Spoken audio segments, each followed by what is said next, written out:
This is Nishant Kumar Sharma and welcome back to my channel. And आज मैं बात करने वाला हूँ एक वायरस के बारे में। ये एक वायरस जो पूरे वर्ल्ड को अफेक्ट करने वाला है, एक वायरस जो पूरे वर्ल्ड में धीरे धीरे फैल रहा है।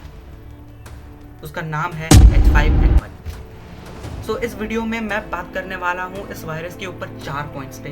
पहला पॉइंट है कि व्हाट इज H5N1, H5N1 क्या है, एंड दूसरा पॉइंट है इसके सिम्टम्स क्या हैं।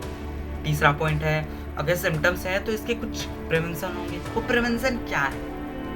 एंड चौथा पॉइंट है, fourth point is H5N1 in India. H5N1 in India में कहाँ पे अफेक्ट हो चुका है, कहाँ पे फैल चुका है, एंड इसके क्या सिचुएशंस हैं अभी उस एरिया में।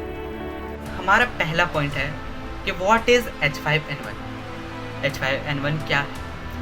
सो H5N1 is simply a virus, एक छोटा सा नाम, बट यही वायरस 70 लाख लोगों को मार चुका है।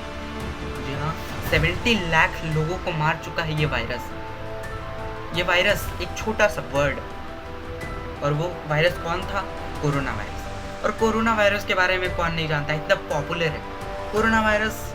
की पॉपुलैरिटी आपसे ज़्यादा कोई नहीं जान सकते, मुझसे ज़्यादा कोई नहीं जान सकता। पर आप एक और वायरस को पॉपुलर करना चाहते हो तो आप इस वीडियो को छोड़ के जा सकते। बट अगर आप इसको जो H5N1 है इसको और पॉपुलैरिटी नहीं देना चाहते हो तो आप इस वीडियो को देख सकते हो, क्योंकि इस वीडियो में इंट्रो में आप देख ही सकते हो क्या मैं बताने वाला हूँ। सो H5N1 is simply a virus. H5N1 is a pathogenic strain virus, also known as avian influenza or bird flu. अब बर्ड फ्लू आप देख रहे होगे न्यूज़ में, न्यूज़पेपर में। और ये बर्ड फ्लू आप ज़्यादातर देख रहे होगे अभी चिकन्स। पर ये बर्ड फ्लू एक और था, वो बर्ड फ्लू था बैट्स पे। और वही बर्ड फ्लू धीरे धीरे कोरोना वायरस में डेवलप हुआ, फिर धीरे धीरे ह्यूमन डिस्ट्रक्शन करने लगा। सो ये H5N1 इज जस्ट लाइक वो अभी चिकन पे है, पर धीरे धीरे डेवलप होगा एंड वो ह्यूमन लाइफ को डिस्ट्रक्ट करेगा। सो इस पे कोरोना वायरस जिस तरह डिस्ट्रक्टिव था उस तरह ये H5N1 डिस्ट्रक्टिव नहीं है। अब क्यों नहीं है? आप खुश हो रहे होंगे कि जो कोरोना वायरस था इतना डिस्ट्रक्टिव था, उसकी तरह ये डिस्ट्रक्टिव नहीं है। कौन? H5N1। बट मैं बता दूं उसकी तरह तो नहीं है, पर उससे कहीं ज़्यादा डिस्ट्रक्टिव। यानी कि कोरोना वायरस से 50 times more dangerous than coronavirus. This H5N1 virus, or also known as avian influenza or bird flu, ये 50 times more dangerous than coronavirus है। So अभी तक तो ये चिकन्स पे ही है, और जो ये कोरोना वायरस है वो धीरे धीरे फैल रहा है। और ये लोग धीरे धीरे न्यूज़ के ज़रिए जान रहे हैं, पर न्यूज़ उतना कुछ कवर कर नहीं रहा है, क्योंकि उन्हें सिर्फ लग रहा है कि ये सिर्फ एक बर्ड फ्लू है। बट उन्हें ये नहीं पता है कि धीरे धीरे डेवलप होके एक बड़ी डिस्ट्रक्शन बन सकता है। और ये मैं नहीं कह रहा हूँ, आप गूगल पे जाओगे, सर्च करोगे, आप रिसर्चर्स का पॉडकास्ट सुनोगे, इंटरव्यूज़ देखोगे, तो आपको पता चलेगा कि शायद प्रोबेबिलिटी है कि ये 2 या 3 महीने में इसका टिपिंग पॉइंट आ जाए। टिपिंग पॉइंट क्या होता है? सो टिपिंग पॉइंट इज समथिंग, एक पॉइंट है जहाँ से ह्यूमन डिस्ट्रक्शन शुरू हो जाता है। अभी तक तो ये चिकन्स पे bird flu as a bird flu दिख रहा है आपको, बट जब अचानक ये ह्यूमंस को डिस्ट्रक्ट, ह्यूमन को अफेक्ट करना शुरू करेगा, तो वही इसका टिपिंग पॉइंट है। सो हो सकता है ये 2-3 महीने में आ जाए। सो उससे अच्छा है कि आप इसके बारे में जान लो, इसके प्रिवेंटिव मेजर्स सब कुछ जान लो, एंड आप इसके लिए रेडी हो जाओ। सो इस H5N1 में 2 प्रोटीन्स पाए जाते हैं। पहला है हेमोग्लूटिनिन एंड दूसरा है न्यूरामिनिडीज। सो हेमोग्लूटिनिन का सिंबल है H एंड न्यूरामिनिडीज का सिंबल है N, साइंटिफिक सिंबल से ही। अब आपको लग रहा होगा कि इन प्रोटीन्स का क्या काम। सो मैं बता दूं, जिस तरह कोरोना वायरस आपके सेल्स पे जा रहे थे, सेल्स को अफेक्ट कर रहे थे, धीरे धीरे आपके ऑर्गन्स को अफेक्ट कर रहे थे, फिर धीरे धीरे डेथ हो जा रही थी, फिर आपने वैक्सीन लिया, फिर कुछ लोग बचे, कुछ लोग गए, मर गए, एंड कोरोना वायरस ने 70 लाख पीपल को किल कर दिया। एंड अभी मैंने कहा कि ये जो वायरस है H5N1 is 50 times more dangerous than corona virus. तो आप सोच सकते हो कोरोना वायरस ने 3 साल में 2.5-3 साल में 70 लाख पीपल को किल कर चुका था। तो आप सोच सकते हो H5N1 कितनी जल्दी और कितनी तेज़ी से लोगों को किल करे। अब सिर्फ सोचो, दिमाग लगाओ, ठीक है। सो अभी तक आपने समझ लिया कि H5N1 क्या है। H5N1 आपने समझा कि एक वायरस, बट ये जो H5N1 है इसके सिम्टम्स क्या है। अब दूसरा पॉइंट इसी से हमारा आता है कि what are the symptoms of H5N1। के सिम्टम्स कुछ जस्ट लाइक कॉमन है, कोरोना वायरस से कुछ कॉमन है।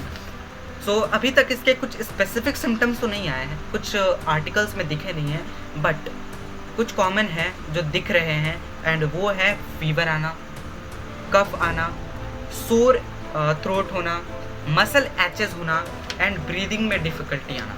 सो ये कुछ कॉमन सिम्टम्स है जो देखा जा रहा है, जो भी अफेक्ट हो रहे हैं। सो ये कुछ सिम्टम्स है, एंड अगर आपके ये सारे सिम्टम्स है तो आप एक बार डॉक्टर से आप मिल सकते हो। बट ये जो सिम्टम्स है ना, ये डेली लाइफ में किसी ना किसी को होते रहते हैं।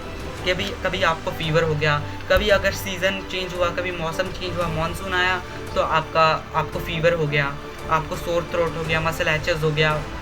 ये सारे कुछ कॉमन है जो होते ही रहते हैं लोगों को। अब आप डॉक्टर के पास जाओगे तो डॉक्टर क्या समझेगा? डॉक्टर समझेगा इट्स जस्ट लाइक थोड़ा सा फीवर हुआ है। बट अगर आपको फीवर हुआ है, मसल एचेस साथ में हुआ है तो आप चेक करवाओ। अगर आपको फीवर हुआ है, मसल एचेस कुछ भी हुआ है इन सारे सिम्टम्स में, तो आप डॉक्टर को बोलो क्या H5N1 मुझे अफेक्ट कर चुका है, आप प्लीज़ चेकअप करें। क्योंकि डॉक्टर ये समझेगा कि इसे सिर्फ एक फीवर हुआ है, नॉर्मल है, ये सब होता रहता है, वो चेकअप नहीं करेगा।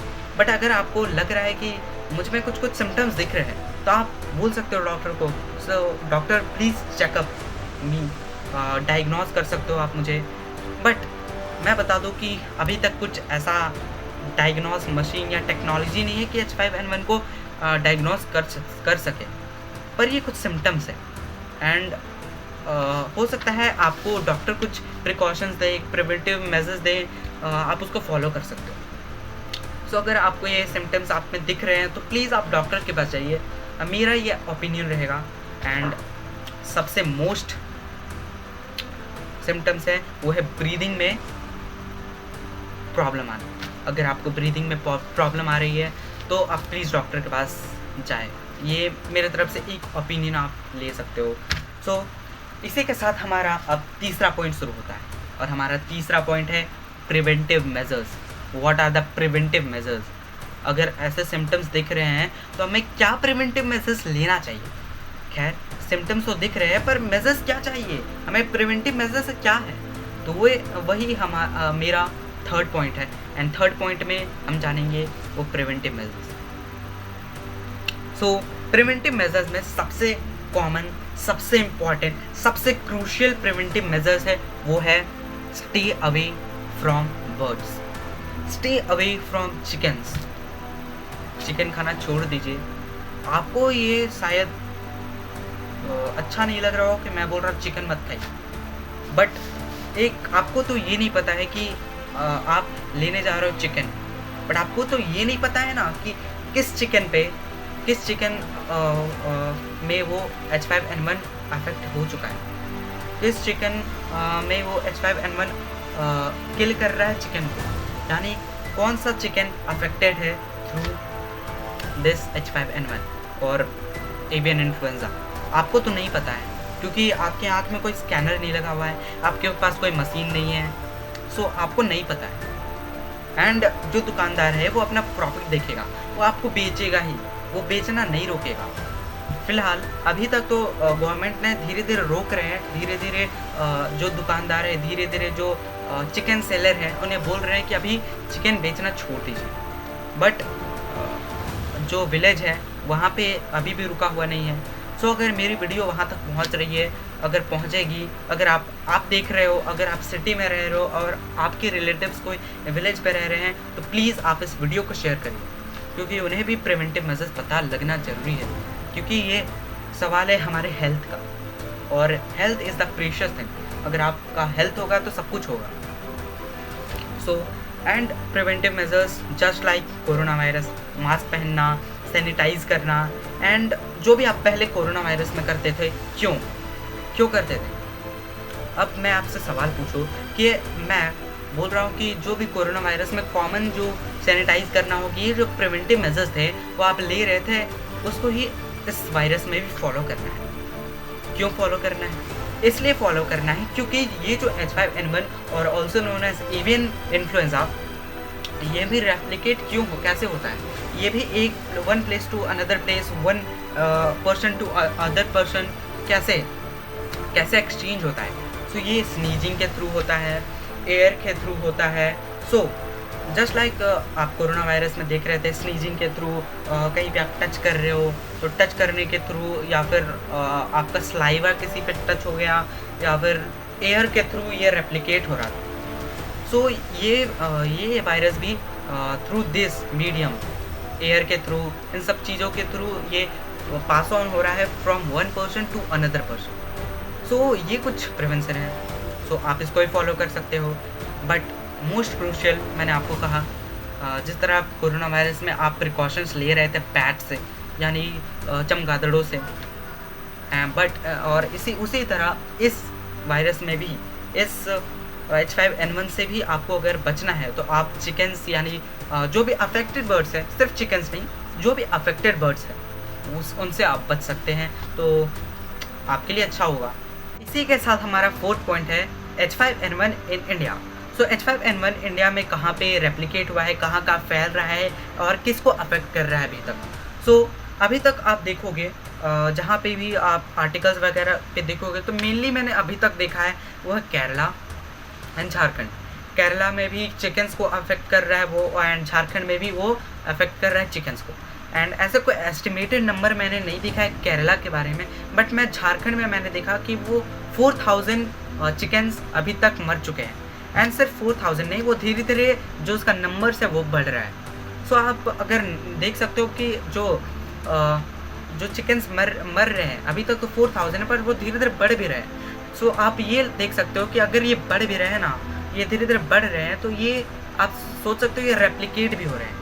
एंड अगर रेप्लिकेट हो रहे हैं यानी ये डेवलप हो रहे हैं, धीरे धीरे डेवलप हो रहे हैं। एंड अगर ये हमारे अंदर आ भी जाते हैं तो अभी हमें ये अफेक्ट नहीं करेंगे, बट अगर अभी अंदर आ जाते हैं तो ये धीरे धीरे अब हमारे बॉडी में अडेप्ट करेंगे। जो हमारा सिस्टम है, लाइफ प्रोसेस है, वो धीरे धीरे उसको अडेप्ट करेंगे। एंड जब वो एक बार अडेप्ट कर लेंगे तब उनका आएगा tipping point. And tipping point मैंने आगे आपको समझा दिया है। सो जैसे टिपिंग पॉइंट आएगा, वो आपके ऑर्गन्स को, सेल्स को इल करेगा, किल करेगा, मारेगा, एंड लास्ट में हो सकता है आपकी डेथ भी हो सकती है। सो अच्छा होगा कि जो मैंने पहले आपको बताया प्रिवेंटिव मेजर्स, आप उसको फॉलो करें एंड अवेयरनेस फैलाएं। सो यही था हमारा फोर्थ पॉइंट।